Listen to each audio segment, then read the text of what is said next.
Cynthia Turja এটি থেকে আপনি লিখেছেন, আমি অনেক অসুস্থ, আমার ধারণা মায়ের সাথে বেয়াদবি করার জন্য অসুস্থ হয়েছি। মায়ের কাছে মাপ চেয়েছি, মা বলেছেন তিনি মাফ করে দিয়েছেন, কিন্তু এখন সুস্থ হচ্ছে না। আমার সাথে মনে হচ্ছে আমার করা গুনাহ আর মায়ের সাথে করা বেয়াদবির জন্যই আমার দুরবস্থা। আপনি যদি কোনো উত্তম পরামর্শ দিতেন। প্রথমত বোন, এটা নিয়ে অতিরিক্ত পেরেশানি যেটা নৈরাশ্যের দিকে আপনাকে নিয়ে যেতে পারে, সেটা আপনার করা উচিত হবে না। দ্বিতীয়ত, মা যদি বেঁচে থাকেন তার কাছে আপনি মাপ চাইবেন, এবং তিনি যদি বলেন যে তিনি মাফ করে দিয়েছেন, তাহলে আপনি মাত্রাতিরিক্ত চাপ নিয়ে নিজের প্রতি নিজে প্রেশার তৈরি করা, এটা আপনার উচিত হবে না। পাশাপাশি আমাদেরকে মনে রাখতে হবে যে আমাদের গুনাহের কারণে এ ধরনের পরিস্থিতি তৈরি হতে পারে, সেজন্য আল্লাহর কাছে আমরা ইস্তেগফার করব।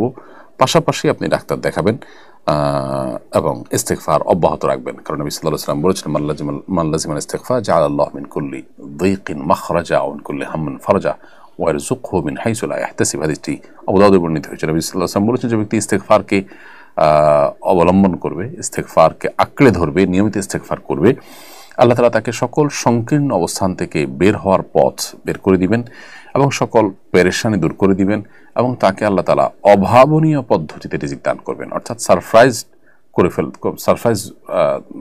রিজিক তাকে আল্লাহ তাআলা দান করবেন। তো সেজন্য আপনি ইস্তেগফারকে কন্টিনিউ করতে থাকেন ইনশাআল্লাহ তাআলা।